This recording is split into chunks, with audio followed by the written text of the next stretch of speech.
All right, we'll call to order the regular business meeting of the Board of Education for Monday, March 19th to order. If I could ask everyone to please stand and recite the Pledge of Allegiance. Allegiance to the flag of the United States of America and to the republic for which it stands, one nation, under God, indivisible, with liberty and justice for all. Members of the D128 School Board and Administration are seated. Here. Zach Rudy. Here. Kevin Huber. Here. Scott Luce. Here. Ron Lundstedt. Here. Ellen Mauer. Matt Thurman. Here. All right, so we know Ellen Mauer is absent, although we do expect her to join later. In her absence, Karen, can I appoint you secretary for that? Thank you. Okay, the agenda tonight, fairly straightforward. We will open it up for public comment if there's anybody who would like to speak. We'll have the student school board representatives speak. Rather extensive superintendent's report. We'll vote on the consent vote agenda, which we reviewed last week in committee. Brief update from program and personnel and facilities and finance. Nothing from property, Scott, I believe. That'd be correct. Okay, and CEDAW? Nothing? Okay, Jim, ISB? I'll do a brief recap of the meeting last. Okay. And then we will have an executive session tonight to review collective negotiating matters, 5 ILCS 120/2C2. We will not be taking any action after that session this evening. Anything else?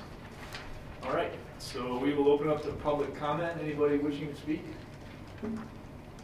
No? Okay. Then we'll go right to our school board representatives. VHHS Student School Board Representative Kelsey Carino. Okay, so this past week Stevenson came over to the high school last Wednesday because we're having a combined choir orchestra concert on April 8th along with a professional choir named Cor Cantiamo. And so we were able to rehearse all the pieces that we were singing. We're singing an entire mass written by Joseph Haydn. So it was cool to meet other students from Stevenson that were all singing the same thing and kind of singing in that bigger group. The soccer team, as you all know, had a rough past week because of recent events that happened with someone that was really close to them, but they wanted to thank the LHS soccer teams for coming to support them at their game on Friday. It meant a lot to them and to the program as a whole. We are one district, and being able to support each other during times like this is really important to the students and the coaches and everyone in our community, so we just wanted to thank them for that. Best Buddies Prom was this Saturday, and it was a huge success. Jessica, one of the special needs students, said that she had a really fun time being with her friends and getting to dress up in a pretty dress. I wanted to say congratulations to Bobby Black for winning the Marine Band Concerto competition on February 24th. Bobby was one of 5 finalists who performed their concerto in Washington, and it wasn't just high school students that performed, actually, it was out of anyone, any ages, so that really just shows how talented he is. And on top of a monetary award, he will perform again with the President's own band on March 25th back in Washington. Lauren Costin, freshman, is a part of a synchronized skating team through the Skokie Valley Skating Club.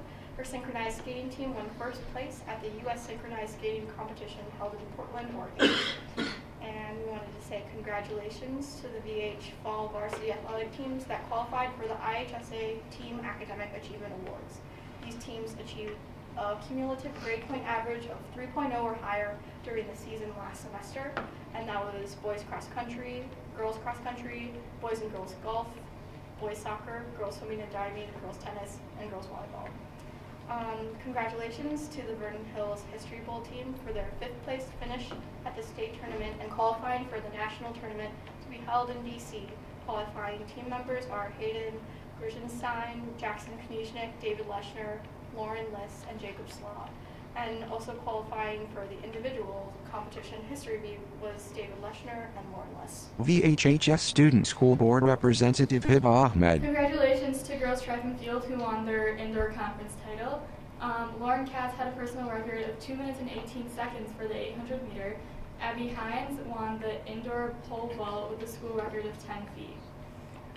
The Vernon Hills High School Muslim Students Association is hosting its 2nd annual Coaches of Islam event that will happen this Thursday in this room.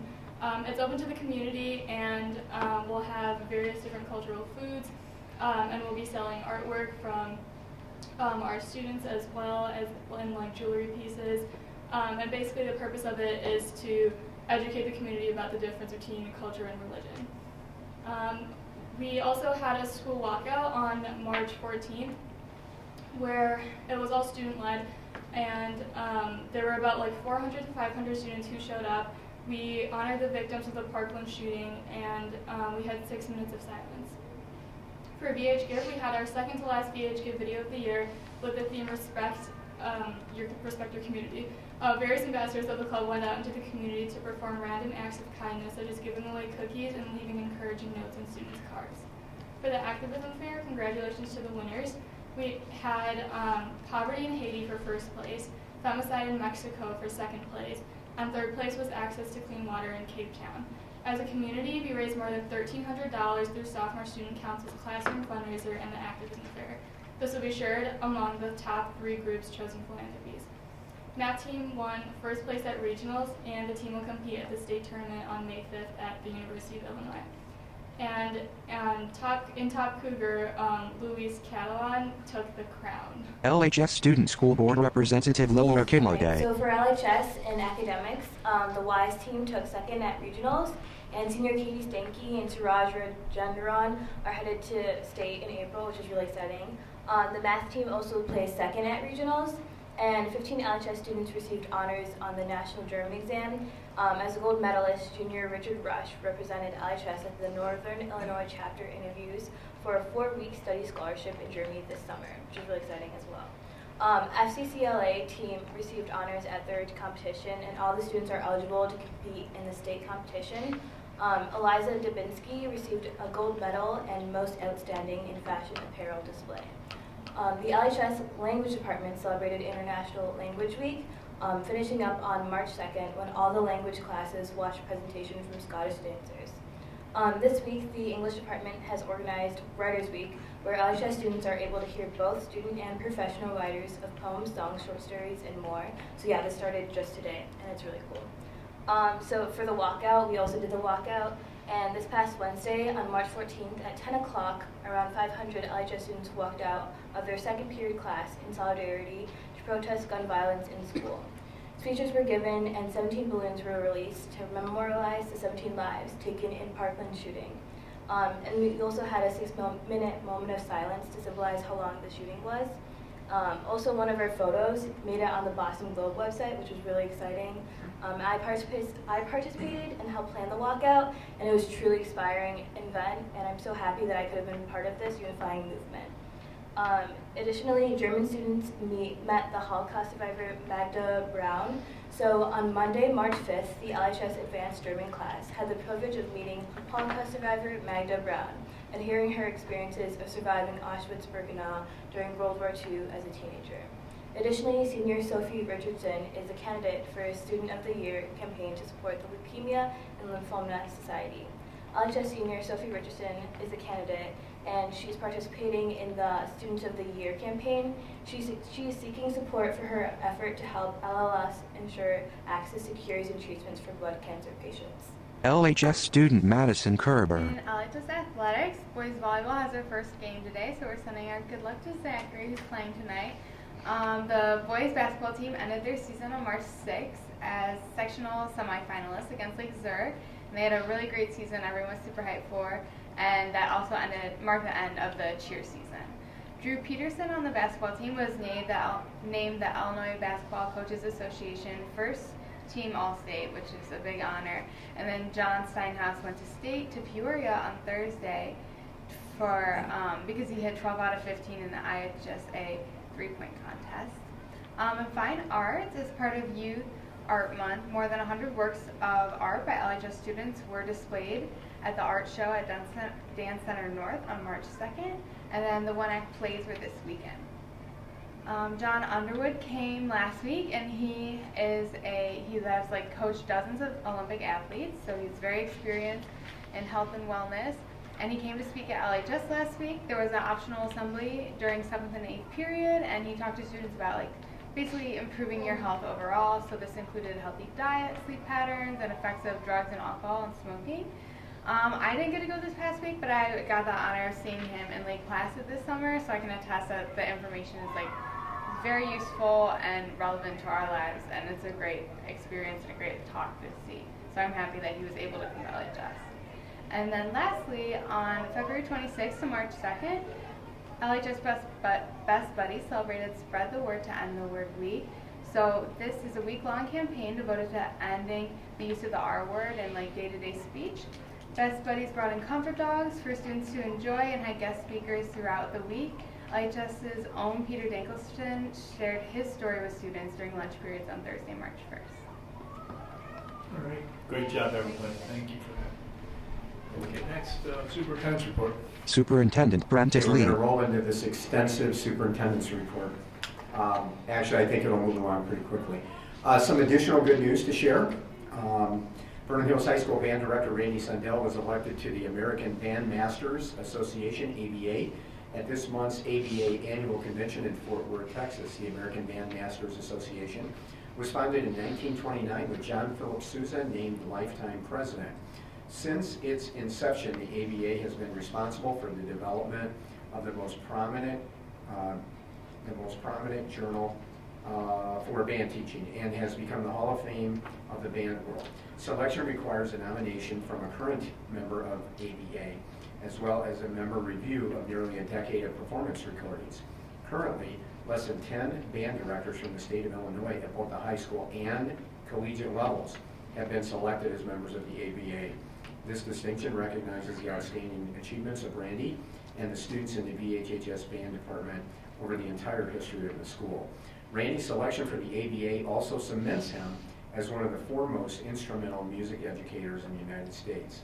That's very impressive, and so congratulations to Mr. Sundell. Libertyville High School students Suraj Rajendran and Katie Stanky qualified for state finals in the Illinois Academic Challenge. As the students mentioned earlier, the WISE team competed at the sectionals earlier this month, where Suraj qualified for state in both biology and chemistry, and Katie qualified in English. Both will represent LHS in state finals at the University of Illinois on April 17th.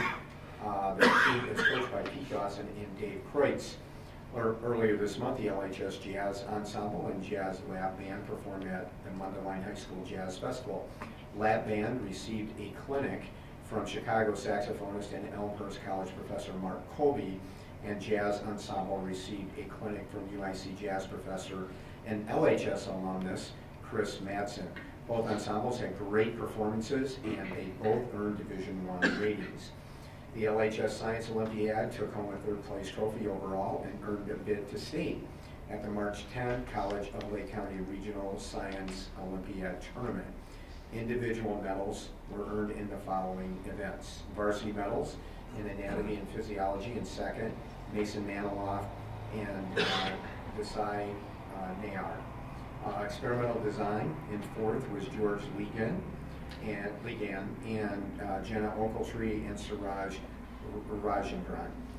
Fermi questions in second, Suraj Rajendran and Cooper Miller. Forensics in first, Tara D'Souza and C.J. Allen. Game on, sixth, Matthew Wong and Anika Mizra. Helicopters first, George Ligan and Tara D'Souza. And herpetology second, Matthew Wong and Emily Levitzo. Hovercraft 2, Maggie Schutz and Jenna Ochiltree. In microbe mission, fourth, Suraj and Mason Maniloff. And Mission Possible, fifth, Maggie Schutz, Jenna Ochiltree. Mousetrap vehicle, third, George Ligan and Tara D'Souza. Thermodynamics in sixth place, Jenna Ochiltree and Suraj. And in towers, third, C.J. Allen and Sanithra Kanan. JB medals and disease detectives, second, Catherine Yun and Alana Nafsker. Experimental design in third, Derek Joseph and Brian Hong and Melissa Lukic. In Fermi questions, second, Ben John and Brian Hong. Forensics third, Kathleen Jen and Julia Freirear. Herpetology in second, Ann Lee and Emma Soderstrom. Optics third, Ben John and Nathan John. Rocks and Minerals second, Emma Soderstrom and Melissa Lukic. And Thermodynamics second, Ben John and Derek Joseph And Write It, Do It in third place, Alana Navsker and Kathleen Jen. Several LHS FCCLA team members earned honors for their performances at the area competition at Harper College on February 23rd. Students coached by Loretta O'Day and Kristen Tarrant received the following honors and are eligible to advance now to state competition.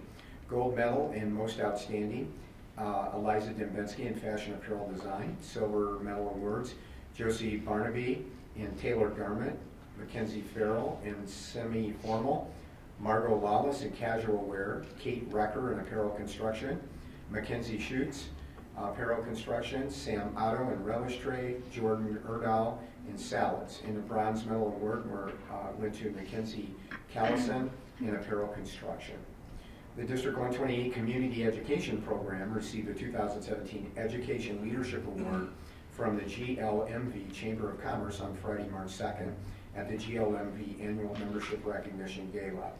The award recognized the contributions that the program gives to the GLMV Chamber and the communities in the area that the Chamber serves. Community Education Director Diane Phillips and Community Education Administrative Assistant Madeline Diederich accepted the award on behalf of the district. So congratulations to everyone. As always, lots of good news.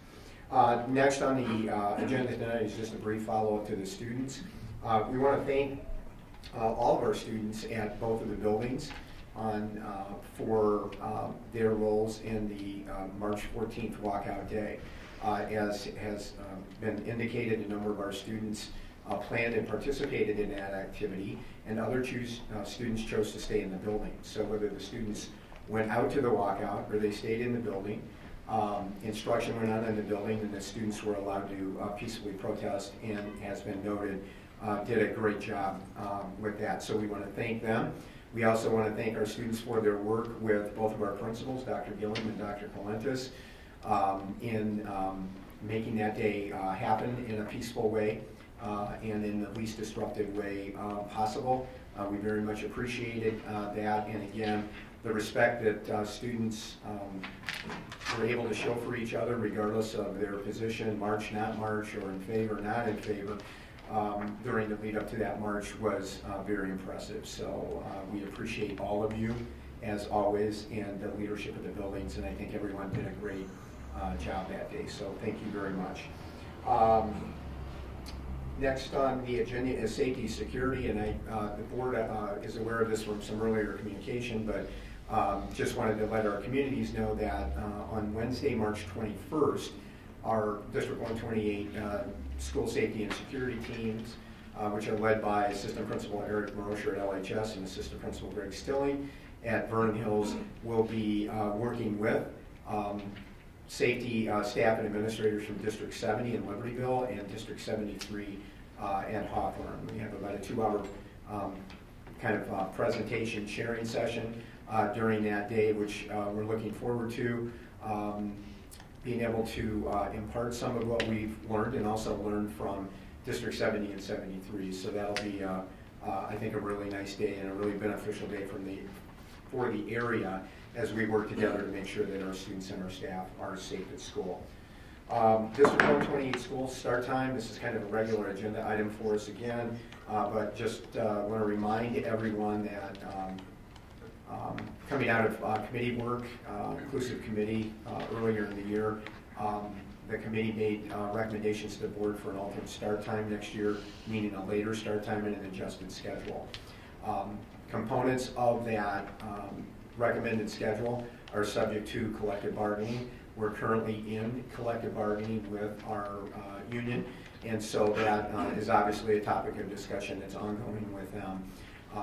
The way this will likely work is if we reach agreement on that subcategory, it becomes part of the larger agreement. So we'll have to conclude bargaining most likely before we can make kind of a final announcement on whether the schedule will be adjusted next year or not. Rhea, is there anything you want to add to that? I'm good. Summarized it very well. Yeah, so we'll just keep reminding, because we are getting some phone calls and emails from parents and even students about that, so it's important to note that that conversation is continuing. The union is a full partner in that conversation, and the conversations have gone well.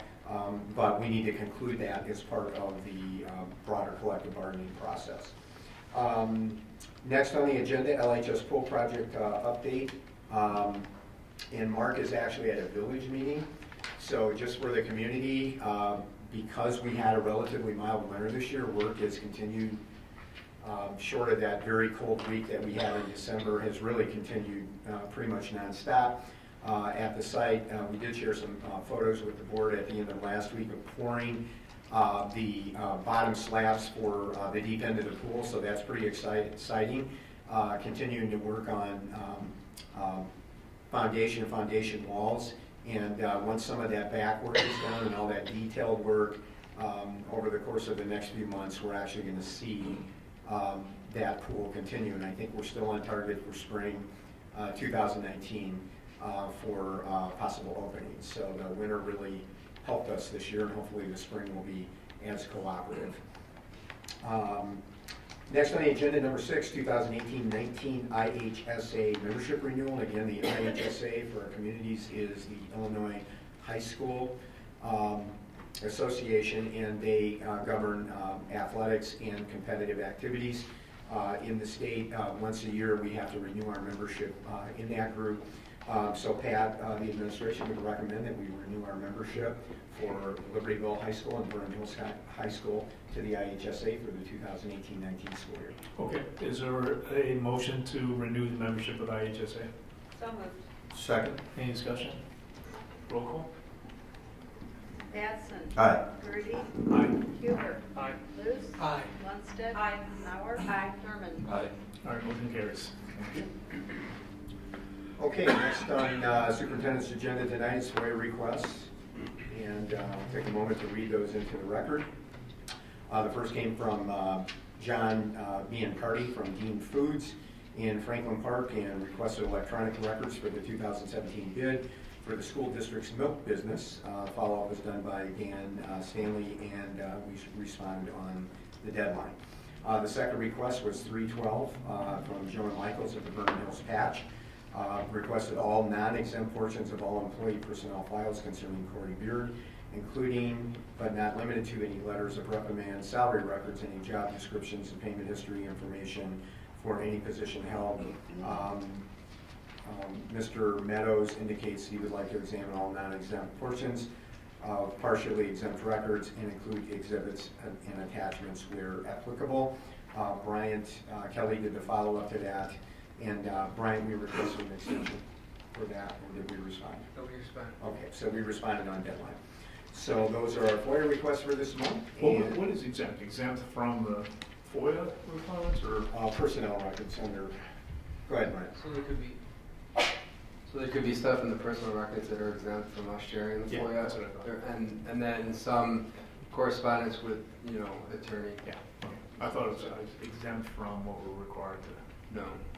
So again, on our FOIA requests, we always do a full review with Lynn Himes, one of our district counsel, on FOIAs, obviously, before we respond.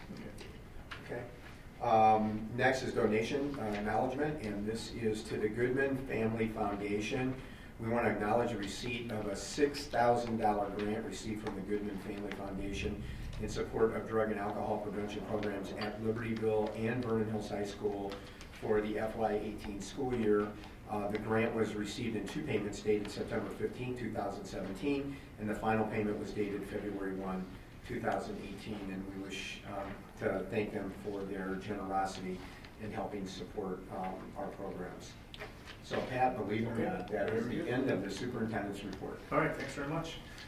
Next, the consent vote agenda is listed. This is what we reviewed last month in committee. And ask for a motion to approve the consent vote agenda as listed. So moved. Is there a second? Second. Any discussion? If not, roll call, please.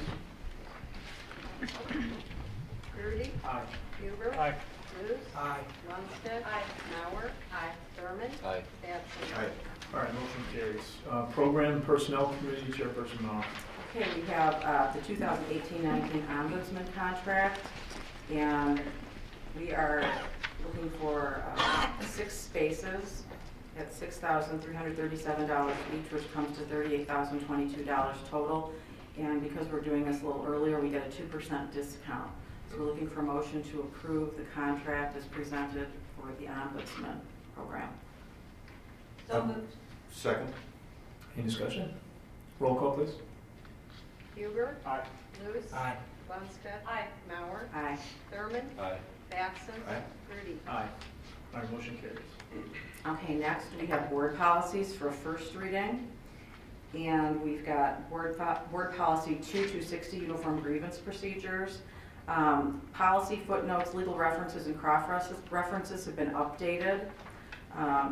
There's new language in the filing a complaint subsection, and it clarifies for any complaint filed under this policy which alleges harassment, the complaint manager shall now process and review the complaint according to both policies. And we have operational services, policy 440, incurring debt. And again, the policy footnotes and legal references have been updated. Personnel, policy 520, workplace harassment prohibited. And again, there are legal reference, footnote, and policy updated. The policy has been reorganized into the following subsections: sexual harassment prohibited, making a complaint, whom to contact with a report or complaint, investigation process, enforcement, retaliation prohibited, and recourse to state and federal fair employment practice agencies. It's just like they kind of reorganized what the old policy said and updated it according to the latest laws. Then we have general personnel policy 520, resolution to prohibit sexual harassment, and that is a new resolution. The State Officials and Employees Ethics Act was amended by PA 100-554, and it requires us to adopt a resolution that establishes a policy to prohibit sexual harassment. And we have 5170, general personnel, and that has to do with copyright. And the policy and footnotes are updated in response to a recent court decision. So those are the policies that we have for the first reading. Do you have any questions about any of those? All right, then we will put them for next month for a second reading and adoption. And next we have the annual staffing report. Ellen, I'll do a quick overview on that, okay, for us, and then Brian can jump in. Obviously, the staffing process in the district is a very important process for teachers because it drives the majority of our staff costs. So that process begins with students making course requests in the middle of the year and concludes with freshmen, incoming freshmen making their requests. Once we get those tallies, then John and Tom at their two buildings begin to look at those numbers, and they begin to do some initial outline of sections. The department supervisors take that information and they work on it, and then they bring it to a bigger table with the principals involved, and they have discussions. And then the two principals join the district office team, and we review all those numbers. We work very collaboratively to do that with the idea of meeting the needs of our students and also being mindful of staffing costs. The team has consistently done an excellent job with that. They did that again this year. And here is the summary of the staffing report that we shared with the board at our P&P committee meeting last Monday, before we ask you to vote on that tonight. So in general education staff for FY19, we are up 2.9 FTE, that's full-time equivalency. It's about $295,800 estimation using an average teacher salary in the district. Again, those numbers are driven by more student requests and an increase in enrollment at Vernon Hills High School. Our special education staffing next year is up 3.7, that's about $377,400. And for folks that are not familiar with special education, that staffing is done all on a need basis, and it goes through a very copious and important process working with students and their parents and the staff to meet student needs under the Individuals with Disabilities Education Act, which is a federal act. So those numbers are always driven by what our students need in the special education program. So total staffing, we are up 6.6 FTE, which is about $673,200, again using an average staff figure. So the summary would be our retirement replacement hires is roughly about $714,000, increase in staffing requests. It's about 673,200. We mentioned those numbers earlier. And we will have likely retirement savings from teachers retiring of about $944,097. And so our net staffing increase cost for next year, again, estimated at $443,103. And you will note that recouping those retirement savings, said simply, folks that retire have usually been in the field for a long time. They're at the top of their earnings. And then hiring staff back in at an average teacher cost or less once we've done all of our hiring. So that's our estimate. In addition, we always ask the board for a 1.0 contingency FTE for our teaching staff, and also a 1 FTE contingency for our support staff in the district, and that is part of our recommendation tonight, as we noted last Monday at the P&P committee meeting. That allows us to work with John and Tom in the event that we need to make some adjustments along the way. Let me give you an example. So let's say John has an additional 15 freshman students who walk in who all need Algebra 1. We're already at a working optimum in the class size or the maximum number of desks we could put in a room, and we actually have to create another section. So that allows us to go ahead and work with John when John's made the case for that, and we've reviewed the numbers, which he would, and Tom would as well. Bryant and I would review that request, and then if it was needed, we would grant it. Generally speaking, over the 13 years I've been here, on an average, we probably use anywhere between 0.1 and 0.3 of that contingency during the school year. So it's really there to allow us to handle unusual circumstances in staffing without having to wait a month to come to the board to get that approval, which we would have to do. So that is really the summary of our report, just kind of restated again tonight for the board and our communities.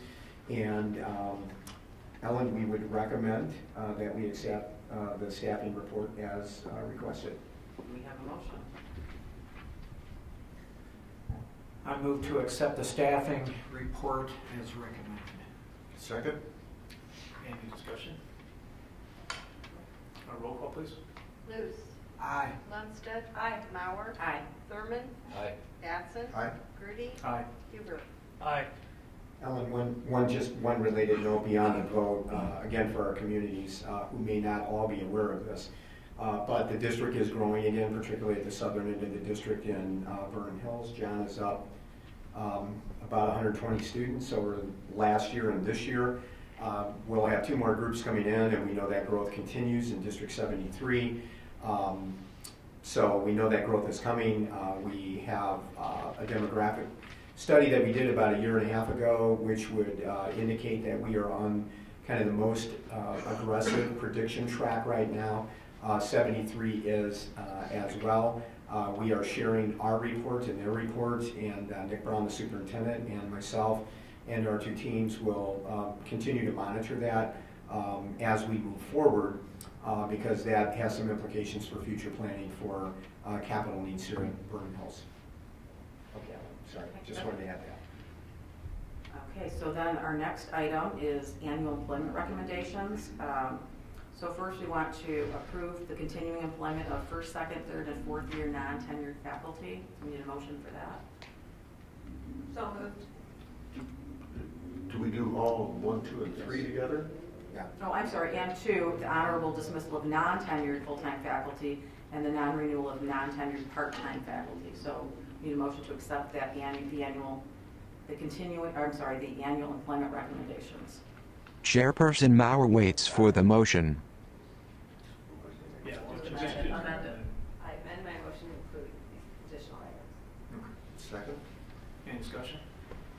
Roll call, please. Lundstedt. Aye. Mauer. Aye. Thurman. Aye.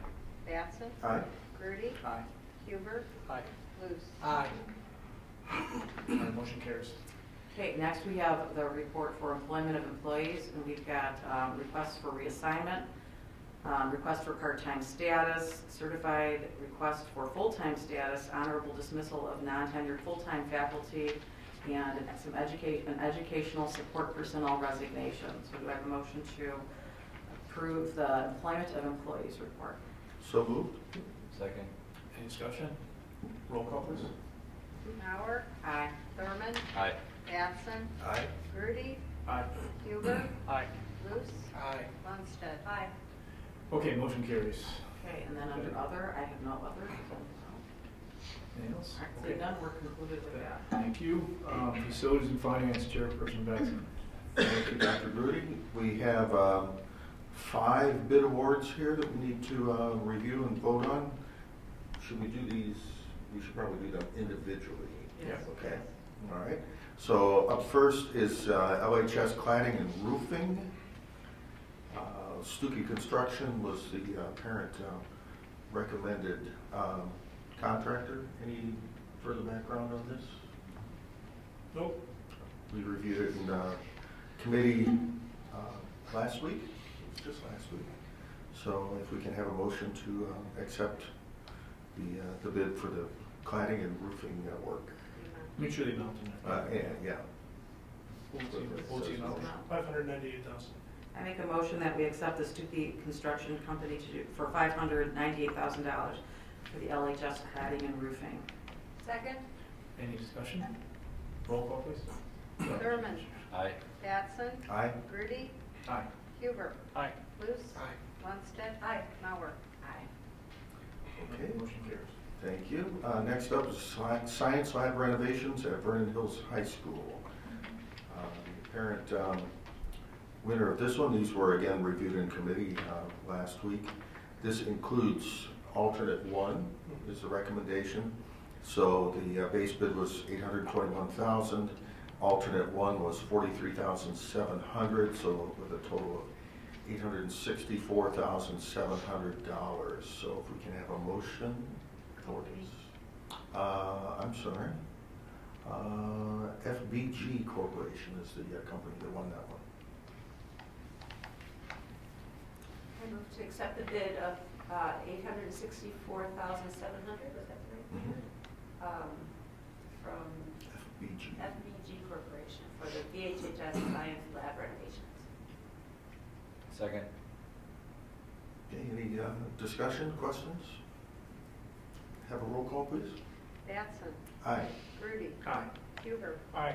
Luce. Aye. Lundstedt. Aye. Mauer. Aye. Thurman. Aye. Okay, that one passes. We have abatement work at Libertyville High School. The formatted a little differently. This is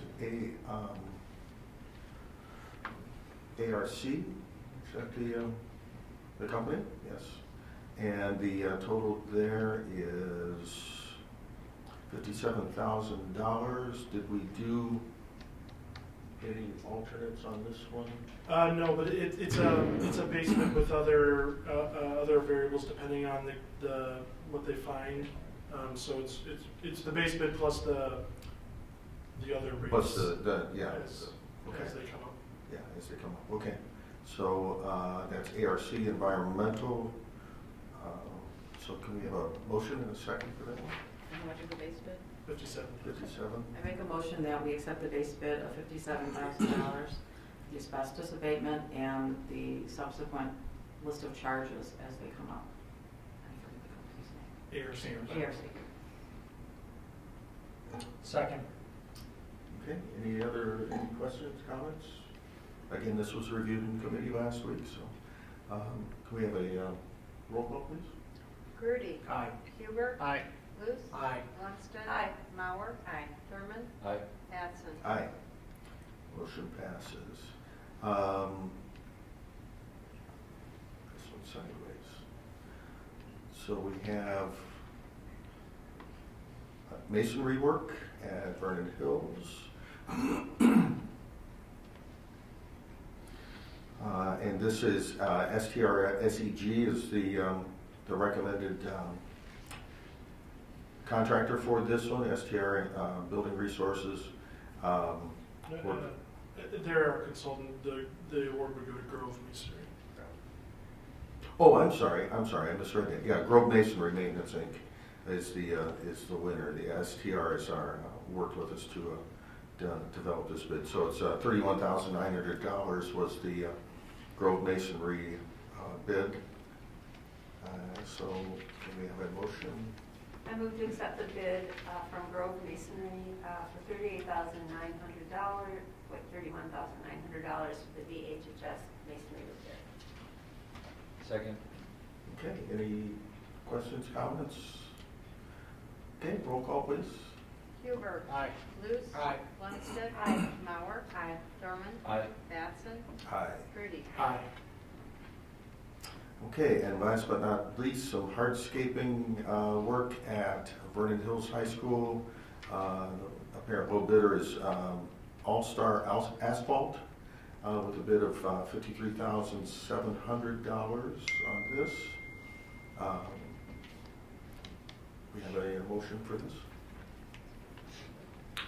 All-Star Asphalt. I move that we accept the bid from All-Star Asphalt for $53,700 for the VHHS hardscape improvement. Second. Thank you. Our lively group today. Yes, we are. We're just cruising through this. Any comments, questions? Again, for the audience, so we reviewed all these in committee, so we're aware of what's going on here. Can we have a roll call, please? Luce. Aye. Lundstedt. Aye. Mauer. Thurman. Aye. Batson. Aye. Grudy. Aye. Huber. Aye.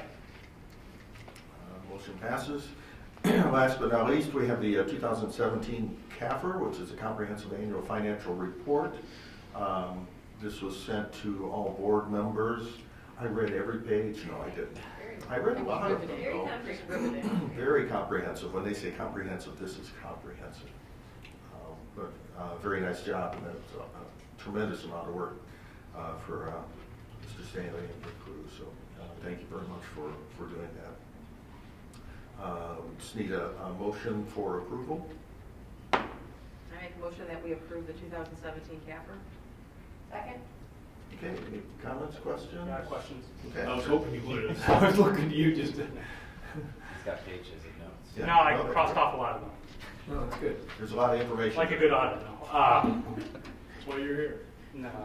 So, one of the big things, if you could do me a favor, it's on page 17 of the CAFR.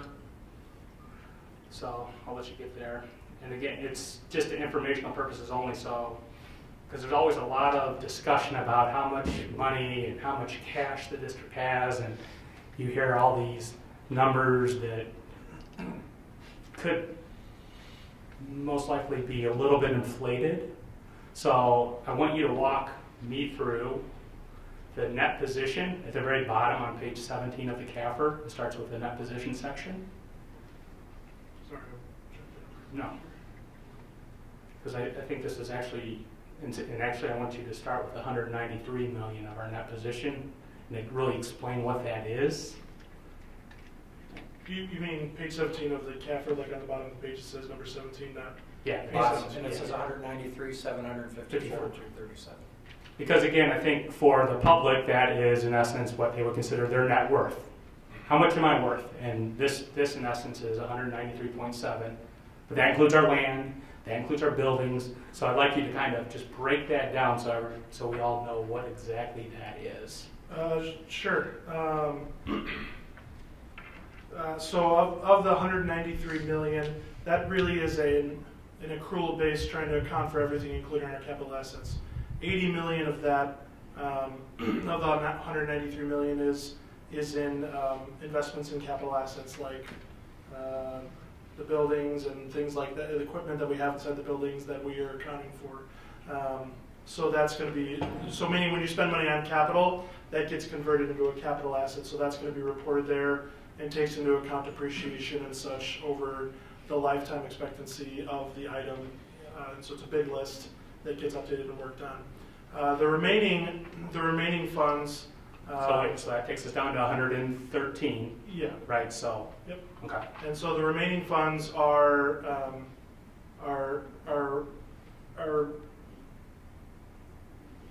largely unrestricted, but they're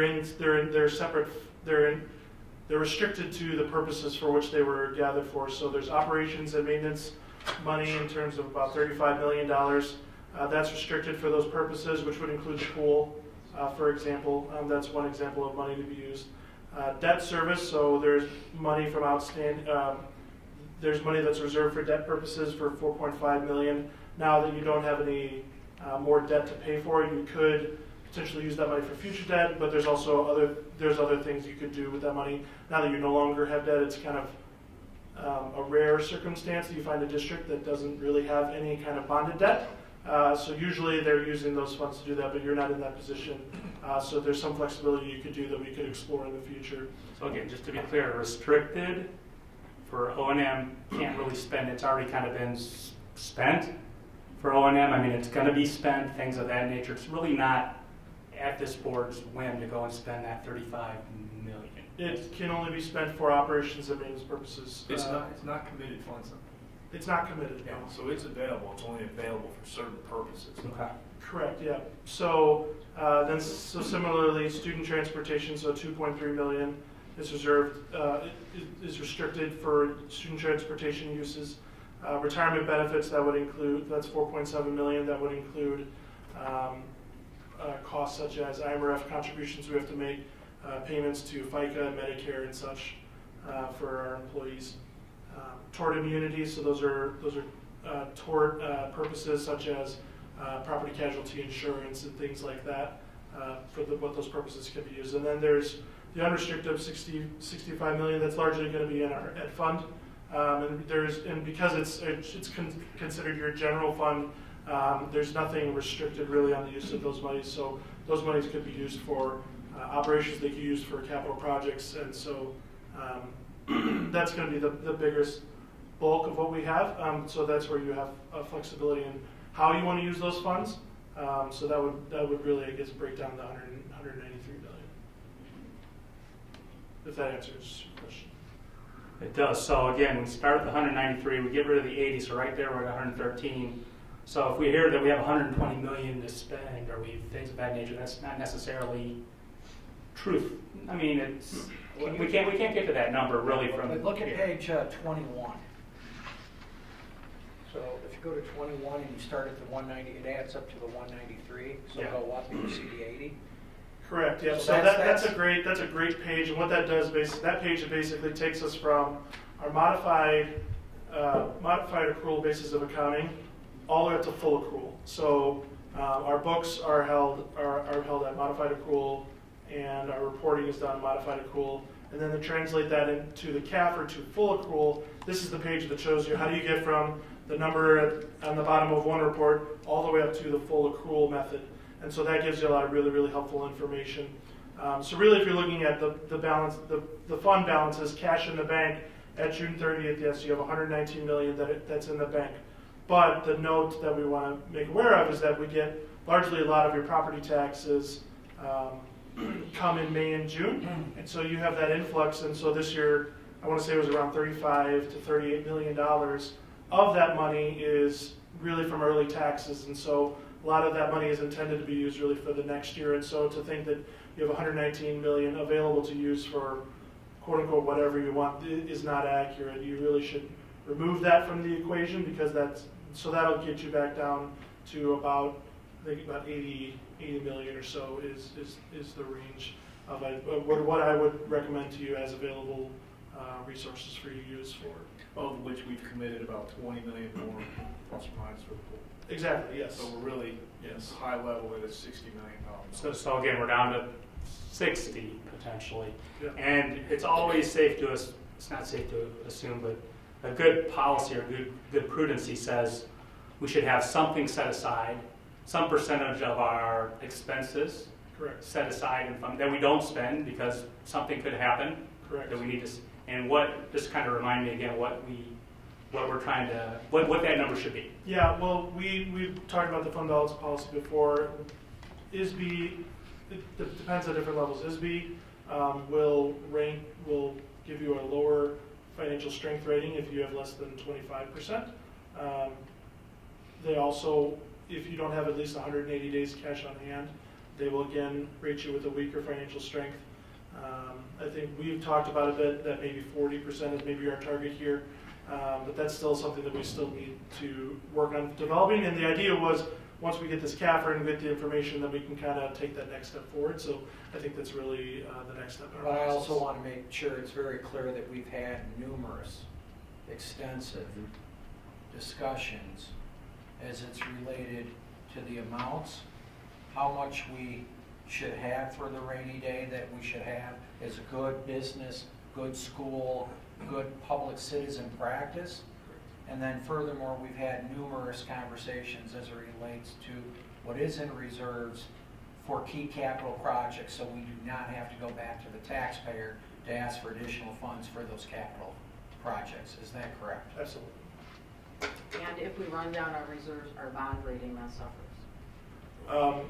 Part of your bond rating will include the reserves that you have. So that'll be. I appreciate Kevin bringing it up because this is an extensive report.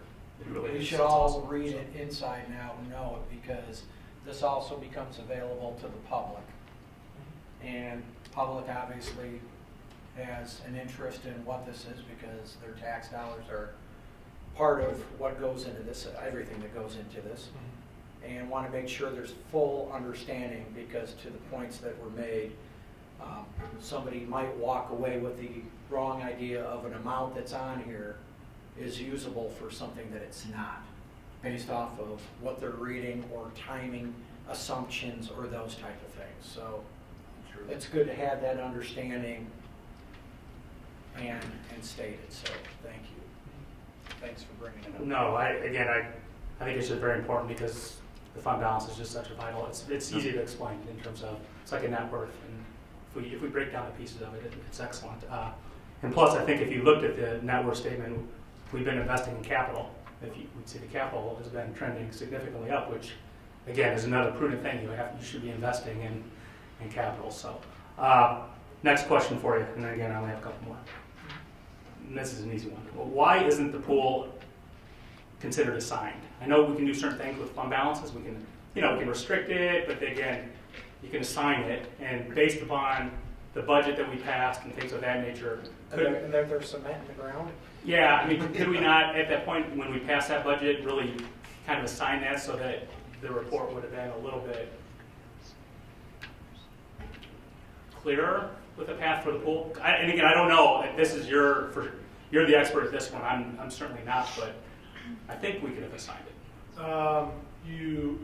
So I'm not the expert on the assigning and committing of funds, but in general, because I got here after July 1st, those funds weren't, I believe, officially assigned or committed before June 30th, and so a lot of that stuff happened. Even though you had talked about it and everything, a lot of that stuff was even ongoing through the summer. So as of June 30th, there wasn't anything official to commit those funds. I think it's definitely something to look at doing for this year that we can take a look at to make sure we reflect that for this fiscal year.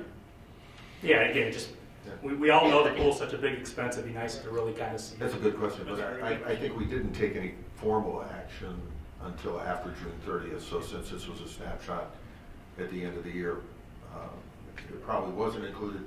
But I agree. I think it should be reflected somehow in here. So go to page 113 of the CAFR. So the good news is we're on page 113. So. Bad news is there's 163. Yep. Yeah, exactly. Yeah. No, so okay. So the big thing I want to make sure for clarification: if somebody's looking at this under expenditures, and they look at 2016 62.6 in instruction, and then it jumps to 73.5 in instruction, I want to make sure that we're very clear. That is not, teachers did not get a huge raise.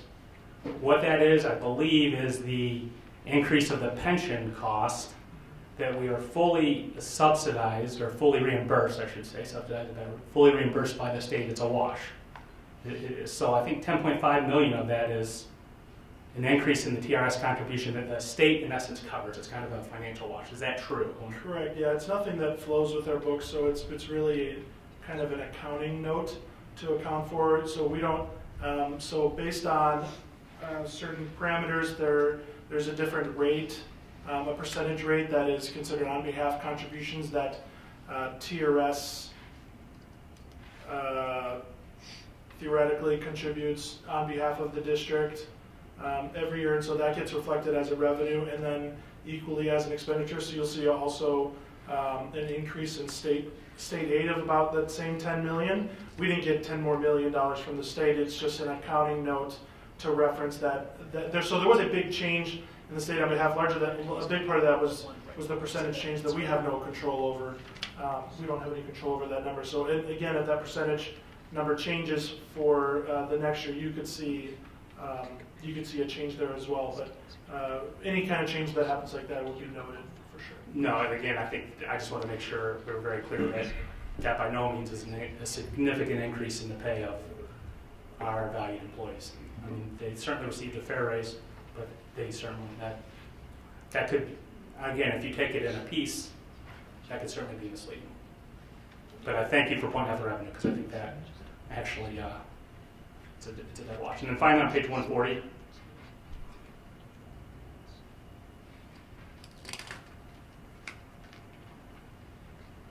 Board member Huber looks through the CAFR. and that's the operating cost per pupil. How does that compare to our peers?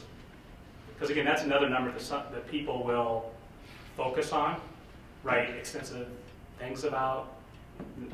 Could you help us understand that number? Yeah, I'd have to pull the other numbers to tell you how does that compare to our peers, but my general understanding that it probably is the range of what our peers are in. But I'd have to pull that data. I don't have that data readily available for you. So that's something I can report out. What does that explain what that number means? But it is available on each school district's official school report card. It tells you it will tell you. And in their CAFR as well. I mean, yeah, and in there too. But I mean, it's you can kind of that report card is an easy document to just look at. Yeah, some districts don't do a CAFR, but they have an annual report that they do that's consistent that I can access and pull those up really quick. Okay. But that's essentially. Could we just maybe talk about maybe at the next committee meeting? Could you just kind of compare that number? But on a 30,000 foot scale, that's essentially how much it costs us to run everything that we're running. And that excludes certain things too, right? For sure, that's meant to operating. It's meant to focus on, so it's going to take out a lot of capital and other odds and ends things that we do as an organization that don't necessarily involve our day-to-day operations and education. Right, but CAFR, it will be apples to apples, right? Correct. This is a number that even if a district doesn't do a comprehensive annual financial report, they do an annual financial report called an AFR, and that's consistent, and that would be the same number that's used for consistency. Well, let's put it together for that same peer group of schools that we're looking at. Yeah, absolutely. And there are some variances within that group. So, for example, if you have a multi-high school district, your operating cost per student might be higher because you've got two of everything, right? Absolutely. So, I think that's important to note. Yes, it is. And the community a number of years ago went through a vigorous debate for a long period of time of whether we should have one mega high school, a la Stevenson, or maybe a Warren, or a two-school campus, and that decision was made. A referendum was passed to support that. But in a two-school district, if you compare this to Lake Forest example, they have one principal. We have two principals because we have two schools. So you can kind of go right down the line. So we have two physical plants here. Huge. Right. So you've got everything is doubled as a result of that. And I think when the community went through that debate, they certainly looked at those issues, but looked at the value of having two smaller schools versus a mega school and the opportunities that it provided students. And historically, if you look back at the district since the time Vernon Hills is open, it's certainly done that. So that's a point to make, I think. So thank you. Sorry to. No, it's good. No, great questions. Yeah, I apologize. I would have gotten you questions beforehand. Those are great questions. Great questions. Thanks for answering. Anything else? Anyone else have any questions or comments? So we'll review that in more detail at our next committee meeting. That's great. Okay. Need a roll call? Yes. Yeah. Lundstedt. Aye. Mauer. Aye. Thurman. Aye. Batson. Aye. Grudy. Aye. Huber. Aye. Luce. Aye. Great, CAFR passes. Anything under other? Jim, just two quick things. Just to, this has been mentioned several times tonight. Scott did a nice job of highlighting that again. But periodically we remind our communities that this board does its really deep dives and deep work in committees. And we welcome the public to any of those committee meetings when we have them.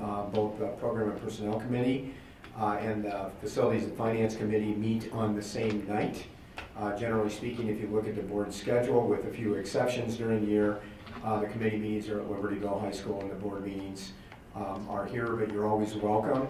You know, we do very deep and thorough discussions, particularly on very complex issues. So we always invite you into that discussion before we get to the board table and we actually make a recommendation, and then the board goes through the approval or not approval process here. And then Pat, before we leave F&F, you want to make a couple comments on the tour that we took of John let us on at Vernon Hills High School?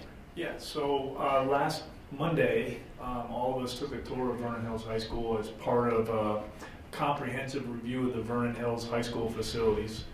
And we're in a fairly rigorous process of evaluating the impact of some of the growth that we're seeing on the southern part of the district and its impact on these facilities. And we're looking at classroom space, we're looking at space for physical education, we're looking at support services space, and you know, any of a variety of different facilities. So it was a great tour, good chance to really see all the different parts of the buildings, and over the next couple months we'll be reviewing that and making some decisions with respect to what we need to do to meet the long-term needs of the Vernon Hills residents. And again, if we make those recommendations and the board concurs with those recommendations, the funds for those projects will come from the reserves that we were talking about earlier tonight. The board will have to make that decision, but that's been the conversation on any of our major capital projects, and would certainly be that conversation for anything that we would need to and then do at Vernon Hills High School. Great. All right, anything else, Jim? No? Okay. All right, no property, no CEDAW, no, you said brief ISB. Yeah, I have just a brief. Just for those who couldn't make it, I attended last Wednesday the Illinois Association of School Boards Lakes Division meeting. It was held at Mundelein High School, and I had two very strong takeaways from that. It was a very, very well attended, extremely great program. We got a tour of Mundelein's new STEM building. It's a very fine new facility that they opened, I believe, about a year ago. But we had a conversation earlier talking about some renovation of some science classrooms here, and the question came up, the building's not that old.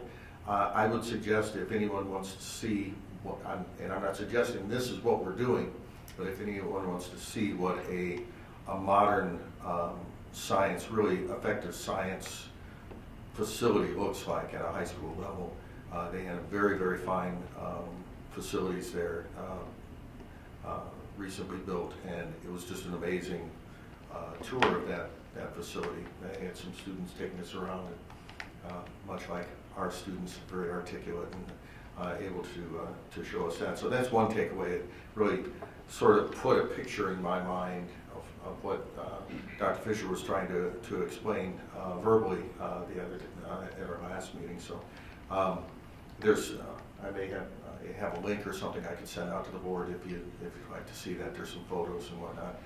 The other takeaway was Dr. Schuler, the superintendent from District 214, gave the sort of the presentation, and his presentation was on redefining ready. And for those who aren't familiar with that particular initiative, his focus was looking at how we define students' readiness for college, and all the work that they're doing, and some of that work working with Harvard College in addressing what is truly, when is a student ready for college? What is readiness? How do we measure that? And for many people, it's just a score on a test. But he, discusses many other ways to maybe define what is readiness. One is a program that they have here they call the Power of 15, where they do a dual credit program with their local community college, Harper, where a student graduates with 15 credits in a dual credit, so it's an actual credit from a college. Similar in rigor maybe to AP, but it's a different way that they actually have a transcript from a college. And that by doing that, those students have twice as the likelihood of graduating with a degree, a college degree, if they come out of high school with those 15 credits. So some interesting work, and it was just an eye-opening actually update for me on what the work that they're doing at 214. So it was just I just wanted to share that. I know we're headlong into many of those kinds of thoughts as well. So I think it's relevant for us, and it was just good to see other districts working on things like that. Good, great. Thanks for going, Jim. All right, can I ask for a motion to convene an executive session? Again, the topic is collective negotiating matters, 5 ILCS 120/2C2. So moved. Is there a second? Second. Roll call, please. Bauer. Aye. Thurman. Aye. Batson. Aye. Grudy. Aye. Huber. Aye. Ruth. Aye. Lundstedt. Okay, again, we won't be taking any action after the executive session, so good night, everybody.